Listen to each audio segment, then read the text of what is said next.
Welcome, everybody, to another session of the Design and Accessibility Summit. My name is Dax Castro. I'm an Adobe certified PDF accessibility trainer and certified as an accessible document specialist by the International Association of Accessibility Professionals.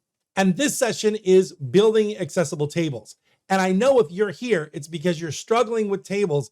And, some of the questions I get all the time are, what makes a table accessible? And how do I know if my table is accessible? And what happens when it's not? How do I fix it? And what are some of the things I should be looking for when it comes to building tables with, designing tables with accessibility in mind? And we're going to cover all of that and a little bit more in this session. So let's get right to it.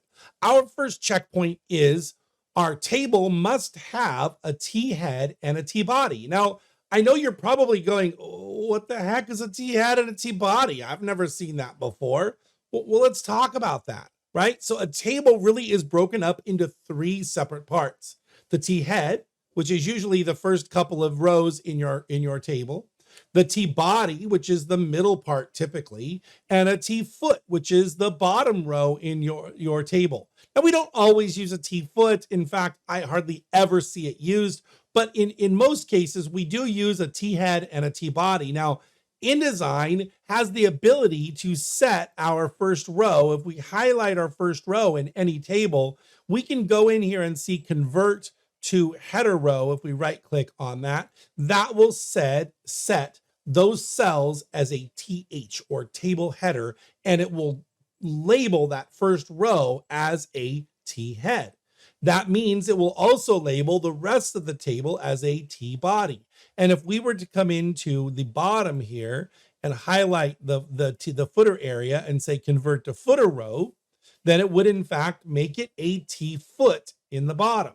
Now, the thing to remember is that sometimes we have complex tables, and when they span across pages or when InDesign doesn't export it correctly, sometimes we'll get a combination of T head and T body that doesn't meet the requirements for accessibility. So let's take a look at a PDF and kind of get an idea of what we mean by that. So let's open up Acrobat and let's look at some table structure. Now, we're looking in our tags tree. Here is a table, and it's a typical table we might see with some merge cells that go all the way across. And our first row here's got some states listed, and we've got a lot of different colors kind of going on. And in this case, they really don't have any specific meaning other than to help us differentiate Northern, Midwest, and Southern region, and then the footer row.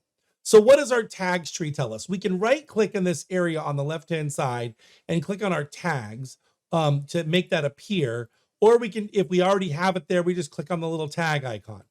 Now, if we drill down in here and we look at our table, our first one, we can see that in fact, it does have a T head and a T body, right? And in our second one, we can see we don't have anything at all. It's just simply the TR structure. And again, down here, we've got our T head, which is our very first row, and our T body. Now, sometimes when you're using multiple page tables, you'll get a different presentation. You'll get T head, T body for page 1, T head, T body for page 2. And we're going to talk about how to fix that towards the end of this presentation, right? But I just want you to understand that this part of the table that is a T head and T body, if you have one, you have to have both. If you don't have both, then you shouldn't have any. So you would never want to see a T head inside this.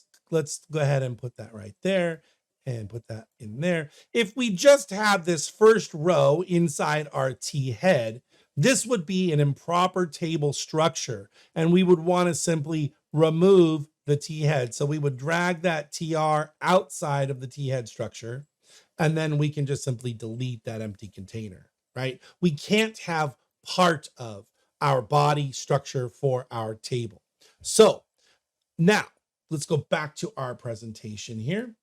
And so that is T head, T body, T foot. Okay.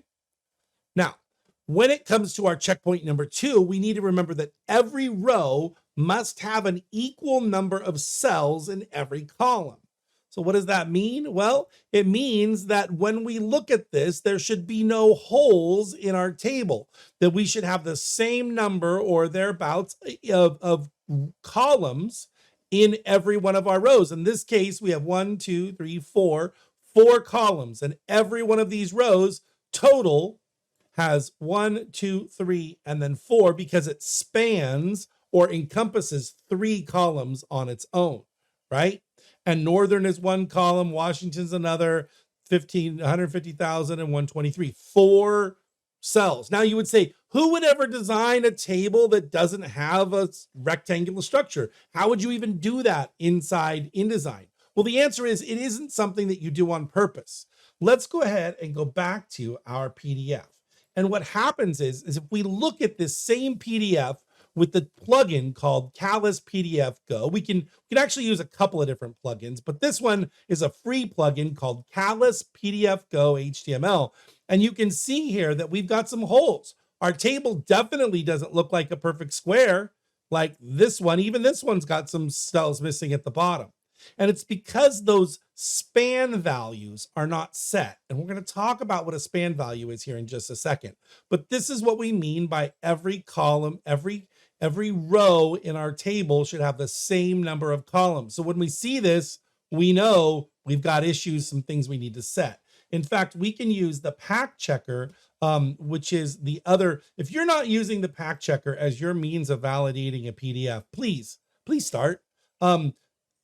Checking your document just by using Acrobat is not going to give you an actual validation that your document is compliant. And even Pack, you can fool Pack sometimes, but it's definitely a lot more stringent. So if we look at this table here and we open it up inside Pack, it's going to give us some errors. But if we go to our screen reader preview down here and we look at the table, it actually gives us a presentation of the table in the same way we saw it before. Now, in this case, the table I opened up, all of the rows actually do span the right amount of columns, right? But if I opened up the table we looked at inside this presentation, inside Pack, we would see the same skipping or missing cells inside our document.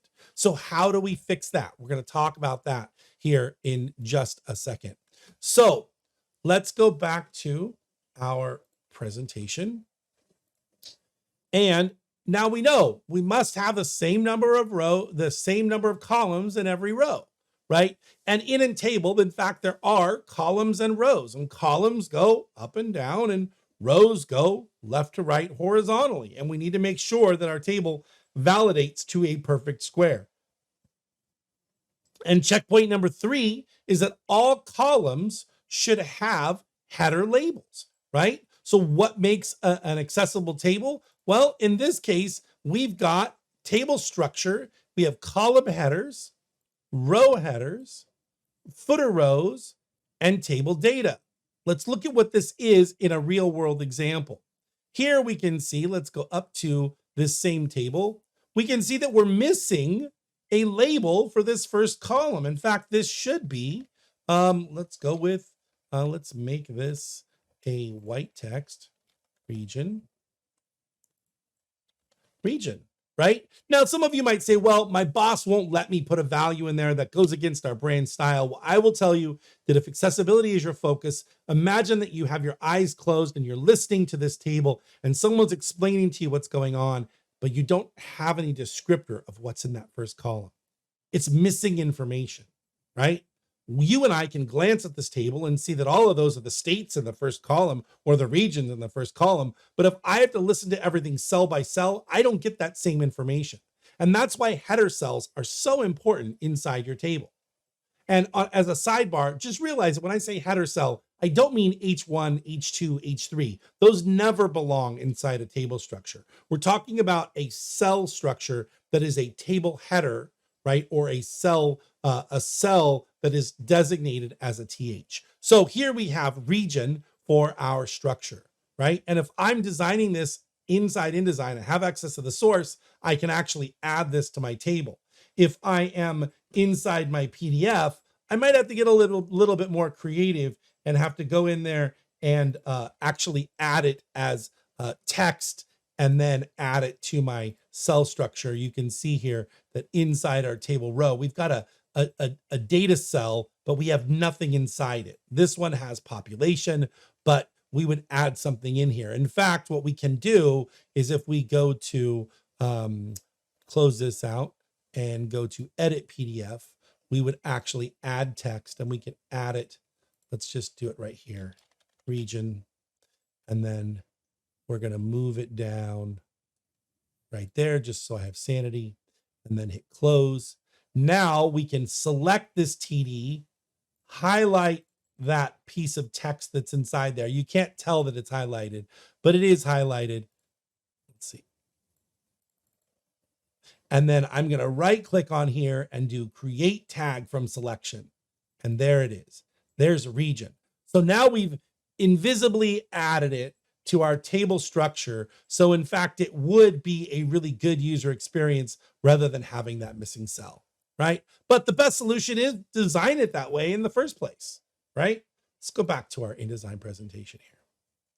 All right. So understanding this structure is super important.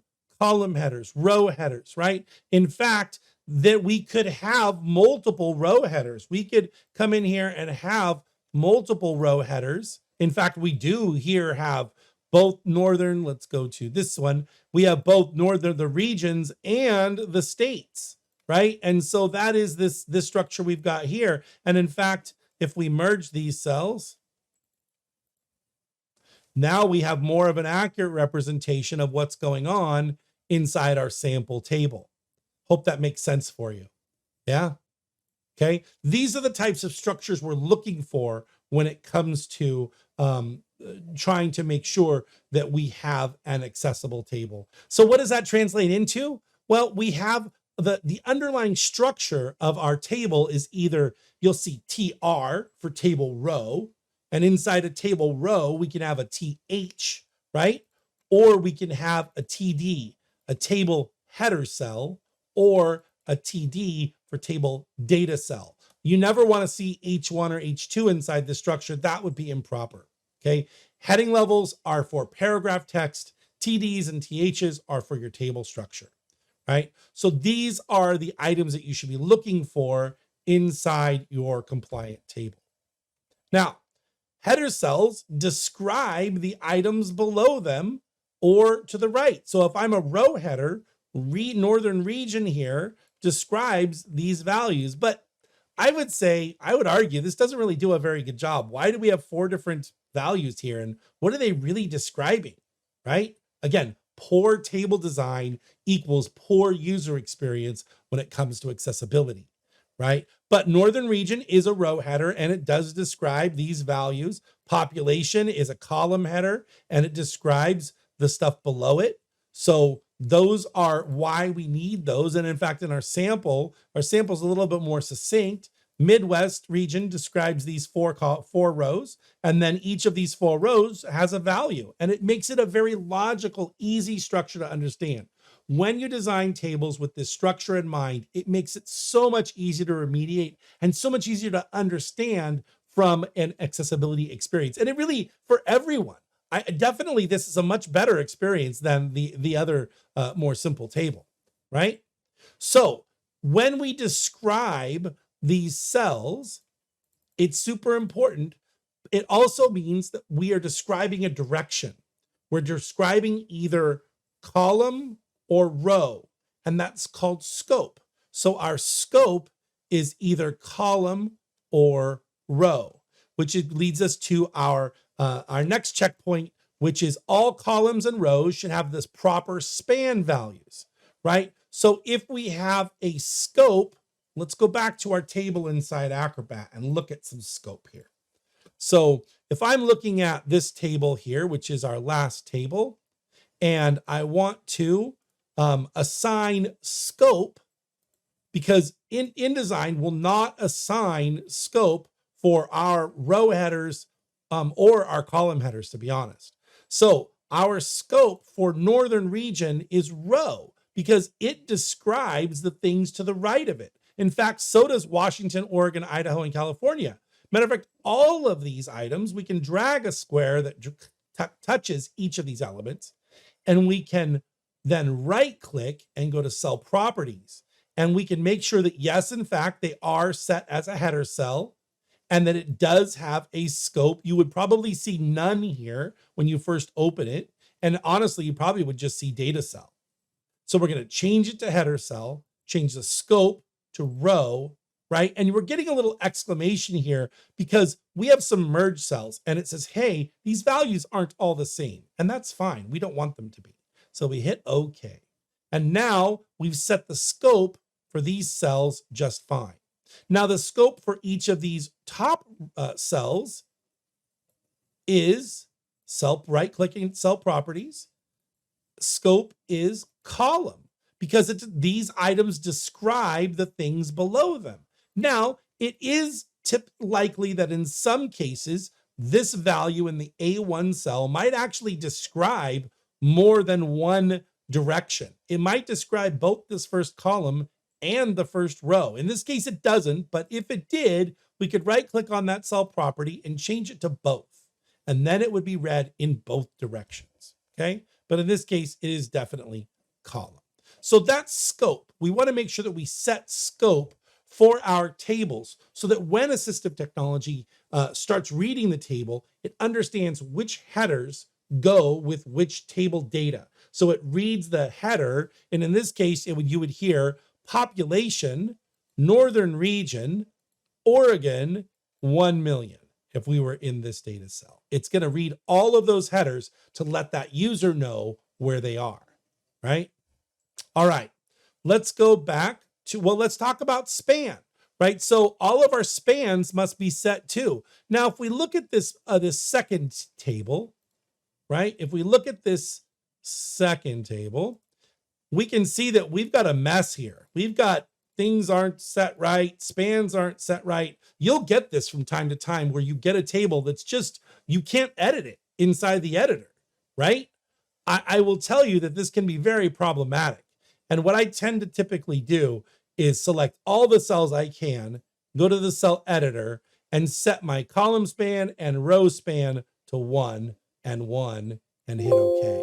And I hit yes. I can go into the table properties here and find northern region because that's really what we're trying to target here. And I know it's not the first row. I know it's the second row there. And if I hit the right arrow and then I go down in this first TD, I am in fact in northern region. And if I right click and go to properties, I can go to edit attributes and I can see inside here that I have a row span of 1. And that's because I set that row span in the table properties earlier. If you don't set that, you may not see anything here and you'll have to actually add this tag in, right? So I'm going to select this row span and I'm going to change this item from 1 to 4 because I know that northern region spans 1, 2, 3, 4 rows. And I'm going to hit OK. And then I'm going to hit OK again. And then I'm going to hit close. And then now, let's just double check that, make sure that that stayed. It did stay, right? Now I'm going to find this next cell, which is in this next row down here, Midwest, right? And you can see how tedious this can be, right? Going in here, hitting the attributes, coming in here and changing this. Now, I would much rather design this with accessibility in mind, setting all these correctly. And now you can see, you're like, well, wait a minute, nothing's changing. Watch this. If I deselect the table and then go back in and select it again, look what happened. So it doesn't actively redraw the table when you go in and set those properties. You have to click off of it and then click back on it again to get it to set right. And then let's go back down here to Southern region. We're going to find that TD, properties, edit attributes, and then row span. We're going to change that to 4, hit OK and OK, and hit close. Again, click off of the table, go back and go back in. Now look, now our table's starting to look correct, right? Now we know that these are set as TDs, but we want to set them as THs so we can, again, highlight the cells, cell properties, set them as header cells with a scope of row. But in fact, I'm going to toggle that. just so it does it, and hit OK. Now we have our THs. Well, look what happened. All of them got set as THs. So let's select these guys and hold down Shift and select this last one. There it is. Right click and go to cell properties and change this to a data cell. Data cells do not have scope. So we just set that to none and hit OK. And now, in fact, we have all of our THs set. All of our TDs are set correctly. So this table would be pretty close, right? Let's look at our totals here. Now, totals, even though it looks right, what does the row span tell us? It's a row span of 1, a column span of 1. This actually column spans 1, 2, 3 column spans, right? So we're going to hit OK. Yep. And now we can see, in fact, it does all line up. Everything lines up pretty closely. And these guys are 1 and 1. And we want to put some labels in there when we can, right? So that's kind of fixing cell structure when you have to do it manually, right? But we know that InDesign will typically give us a pretty decent cell structure. Not always the case, but that's what you do. Let's go back to our presentation, right? So we talked about cell spans. Okay, now let's break down the table structure here a bit, right? So we know that our outer element is a table, but inside, in between the table and the table head, can be a caption. So if we go to our sample table here, we can see that we've got table 2.0 common flu cases 2020, 2019, and 2021. Now, these could be paragraph tags. These could be heading tags. All of those different presentations could be correct. In this case, I just want to show you that you can include a caption as a caption. If you try to set alt text for this, it won't actually be correct. It won't actually export to the PDF. Even if you were to right click and if we go in here and we were to select this table, right click and go to object export options, we could set anything we want here, but it won't actually export to the PDF, right? So if we create a style called caption, and if we go into edit caption, we know that export tagging tells us that whenever a tag is not one of these elements in here, it's going to get set to automatic. I'd love to see Adobe make this list a little longer so that we had a little bit more control, but we've got to work around. So we're going to leave this as automatic, knowing that this is going to export as a P tag. So let's go ahead and do File, Export, and then Sample Captions. Then we're going to open this up. Now, if we look at this table structure, go in here and let's remove this from the P, because InDesign puts everything inside a P tag, but it's not supposed to, right? And we look at this structure, we can see that we've got our table 3.0 is listed as a paragraph tag before our table. It's not wrong, right? But we set it as a caption, and we want to try to use the caption feature, and that caption feature can go in between the table and the T head. But how do we get there? Well, if we right click on this tag and go down to edit role map, in our role map, we actually can see that caption is mapped to a P tag. These are the mappings of one tag to another. If we just delete this and hit OK, caption is a standard tag. Look what happened. It actually mapped it. It just changed it back to caption. And then I can leave it here. Now, leaving caption outside the table structure is actually more accessible for older technology that doesn't read the caption the way it's technically supposed to be. Or I can choose to put it inside the caption, inside the table structure before the T head. And that would be technically appropriate for PDF UA compliance. Or, you know, WCAG says that your tags need to be as robust as possible, meaning that it's as forward and backward compatible. Personally, I would, leave it outside the table structure. Will make it more cross-compatible, but technically it can go between the table head and the table body. All right, so that's captions. Okay, so let's go back to our presentation here.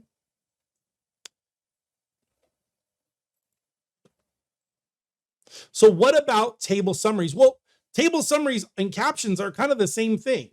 And do we really need them? Well, the real answer is that table summaries or table captions can benefit everyone. They are really, they can provide really good user information when you have a really complex table structure that you're trying to present, right? So if you've got a very unique table that doesn't really follow a regular table structure, and there's other context that would help the end user understand how data is being presented, then a table summary might be a really good way to do that, right? They're not required by WCAG, even though some agencies do require table summaries.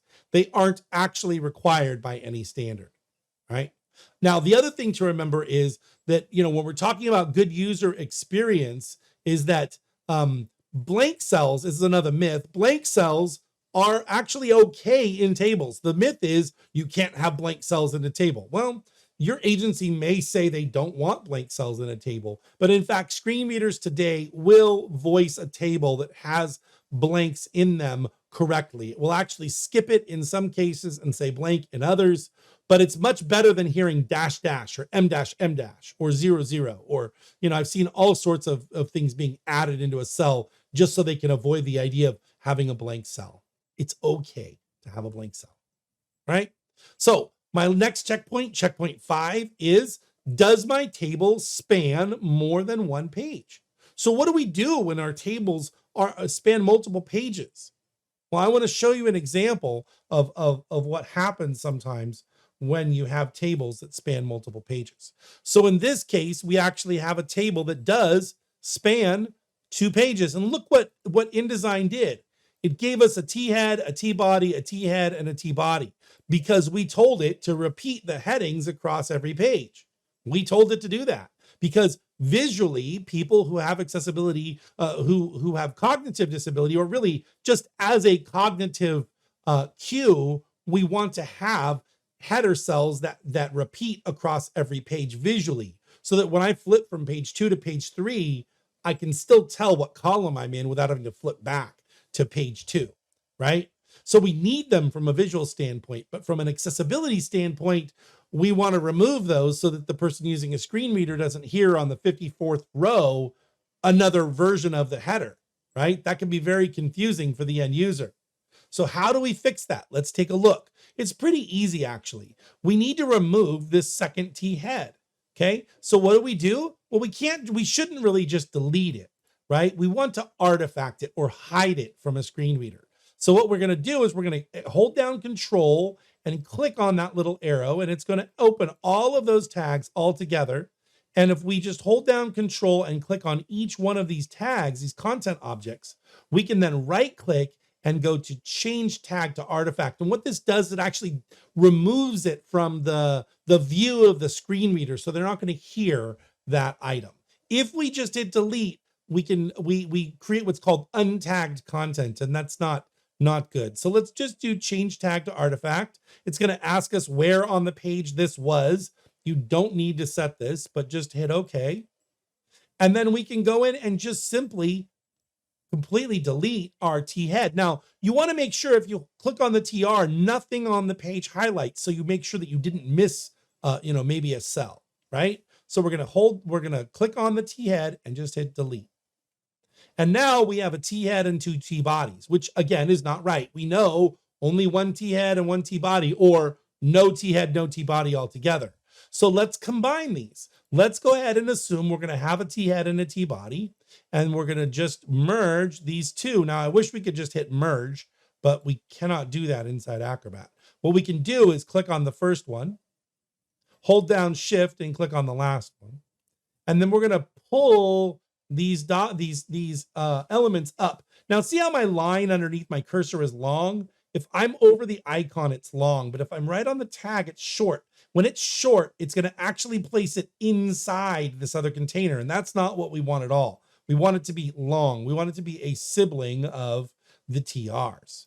So now, if we look at this T body encompasses both page 1 and page 2, and the other T body is empty, and we can just hit delete, right? So now what did we do? we merge this two-page presentation into a single table that just reads just like it's supposed to, as a single table, right? Now, sometimes you can get this presented to you as two separate tables.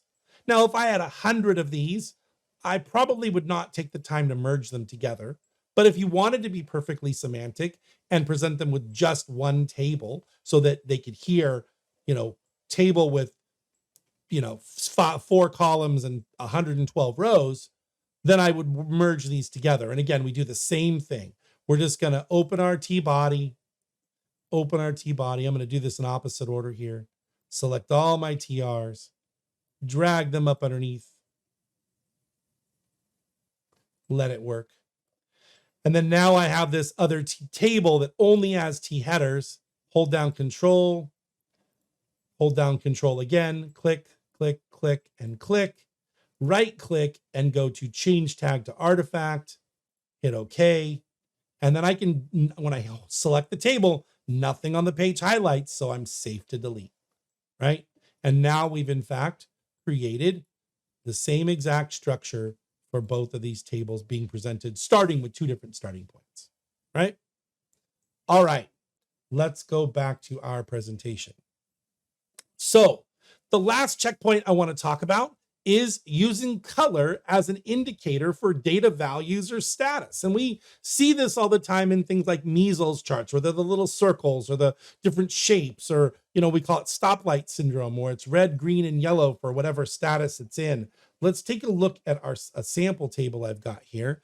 And in this table, we've got a bunch of table cells that have values in them that have just color.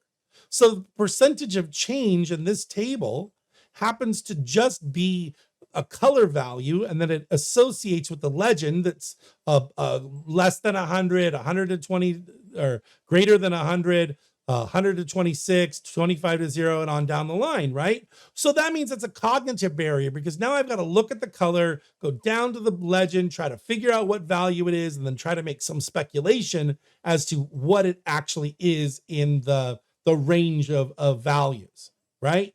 I'm using color alone as a way to indicate what level it's at. And in fact, the next table is a little bit more complicated, because we have a weighted score and the distance between facilities. We got 2 different legends going on for the same table. So how can we make this accessible? How can we take this, and on this next example, we've got, feasible, not feasible for yellow and red. Now, kudos for them for not using green and red, but still the rules say you can't use color alone as an indicator. So what can we do? Let's take a look at what they did. So what we actually did here is we used the actual values for the data inside the cells. And in here, feasible, not feasible, and then the actual mileage value. So the color does give you a quick way to look at the overall where you are in the status, or how compliant it is, or how bad the violations are. But we also have table data to help us make a better or more detailed conclusion as to what these cells mean. And we can look at this, the previous one in here. In fact, we do have values for all of these cells. So technically this would be compliant. All right. Okay. So let's go back. Let's review what we've learned. So what have we learned here? We've learned that table structure is really an all or nothing proposal. T-head and T-body, or nothing at all. You don't want to mix those structures. Now, there's nothing really terrible that's going to happen if you do or don't do this, but we're talking about being technically compliant and making sure our document is compatible with as many screen readers out there as possible, right? Then every row should have the same number of columns, right? So that that our table is a perfect square, that we don't have holes inside our table. Our column headers should never be blank. That first A1 cell should really have a value in it. And sometimes people can set it as a TD to kind of fool the screen readers or to fool the checkers. It's really not best practice. Yes, it will make it pass a checker, but just having that first A1 cell as a TD really is just not a good user experience, right? So the next thing is our rows and our columns and row spans are really important.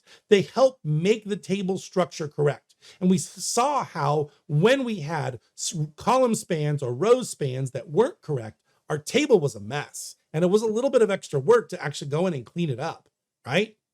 And we know that our rows that span multiple columns, those long columns, should be avoided whenever we can. We can always design a first column, right, which goes to our next item. When in doubt, add a column. Make a new column. When you have a row that spans all the way across the page, it's almost always a shorthand for add another column, right? Because if you don't, you have to go through and do that extra remediation when it comes to making your table compliant, because the screen reader actually, let's go back and look at that table real quick.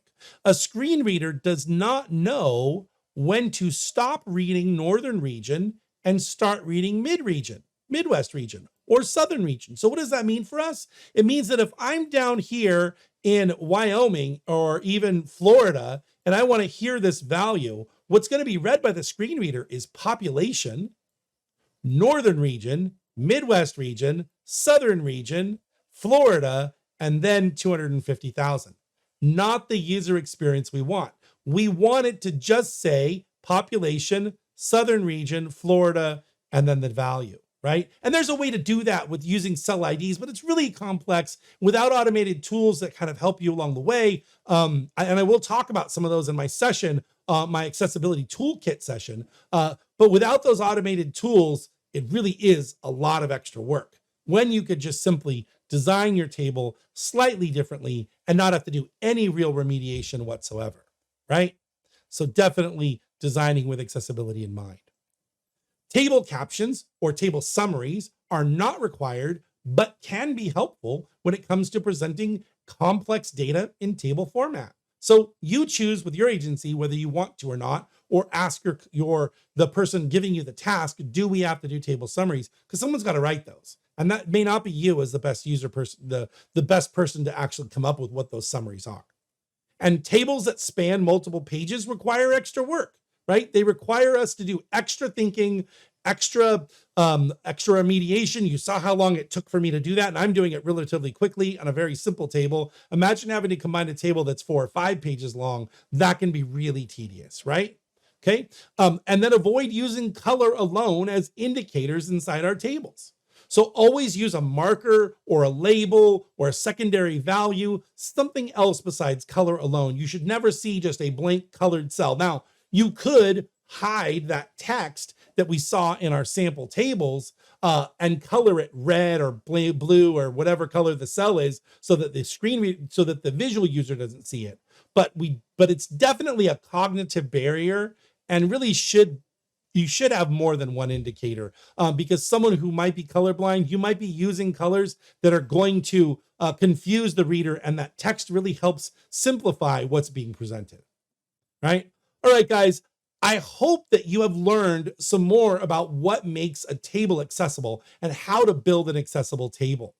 My name's Dax Castro. I'm looking forward to answering your questions in the Q&A. So go ahead and click that link, but reach out to me. We have a PDF accessibility Facebook group, has almost 2,900 members. We have our accessibility YouTube channels. We have new handles for, I don't know if you've heard, there are new handles for YouTube. We have at A11Y or at PDFA. Both of those YouTube channels have videos about more accessibility topics, including some great videos on tables. Our podcast, chaxchat.com. It's on every podcast platform that streams. And you can reach me at training@accessibilityunraveled.com. So I'm looking forward to seeing you in the Q&A. So click that link and I'll see you over there.